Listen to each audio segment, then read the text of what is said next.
அனைவருக்கும் வணக்கம். இப்பொழுது அன்னமய கோஷத்தின் பகுதி 4 பார்க்க போகிறோம். ஒரு பழக்கத்தை விட்டு வேறு பழக்கத்தை கையாளும் பொழுது உடம்பில் முதலில் எதிர்த்து நிற்கும். ஆனால் அந்த எதிர்ப்புக்கு கீழ்ப்படியாது.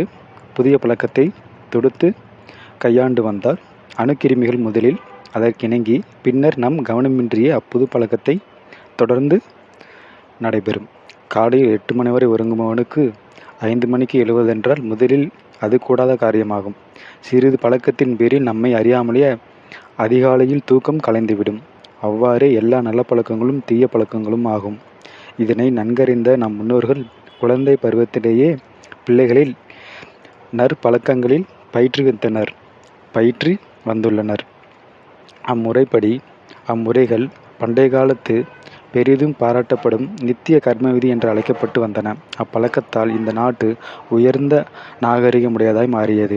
இந்திய மக்கள் திடகாத்திரமாக திரைக்கடலோடியும் திரவியம் தேடி தம் கலைகளையும் பண்பாட்டுகளையும் அந்நாட்டுகளுக்கு பரப்பியும் புகழுடன் வாழ்ந்து வந்தனர். இன்று காலையில் 8 மணி வரை தூங்கும் பொழுது பல் துலக்காமலே படுக்கையில் இருந்து காப்பி அருந்தும் காலத்தில் நாம் மக்கள் சீர்குலைந்து செழிப்பு மற்றும் வாழ்ந்தவரும் ஆராய வேண்டிய தத்துவங்களில் ஒன்றாகும்.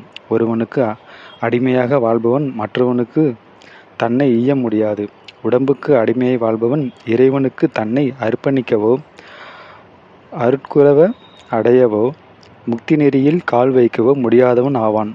மறந்தும் பிறந்தொழுதானே பேரின் பக்கத்தை பெற உரியவன் பெறவும் வல்லவன். குதிரை இருப்பறியும் கொண்டை பொண்டாட்டி குறிப்பறிவாள் என்பது பழமொழி. அத்தன்மையுடனே நம் உடம்பும் யோகியாவன தூள உடம்பை நிறுத்தபடியெல்லாம் ஆட வல்லவன் ஆகிறான். சுவாசத்தை மணிக்கணக்கு மாதக்கணக்காக நிறுத்தி விடுகிறான்.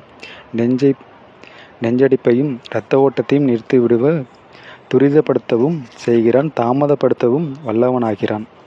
முள்ளின் பேர் கிடந்து புரண்டாலும் அவ்வுணர்ச்சி மூளையை தாக்காது.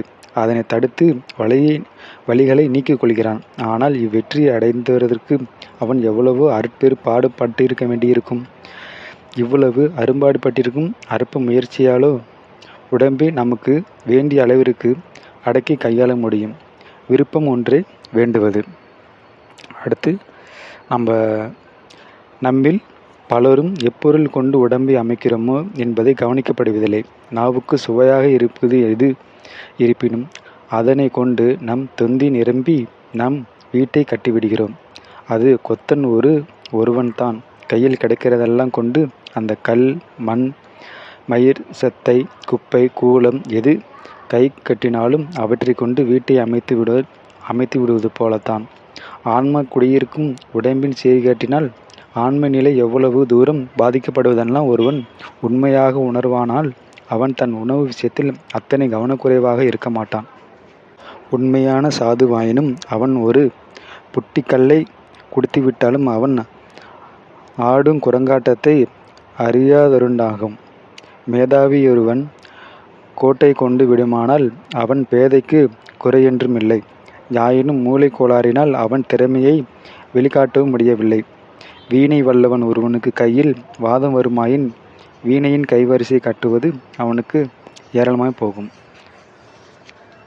இத்துடன் இந்த தலைப்பு முடிவடைகிறது. மீண்டும் அடுத்த ஒரு தலைப்பில் சந்திப்போம். நன்றி, வணக்கம்.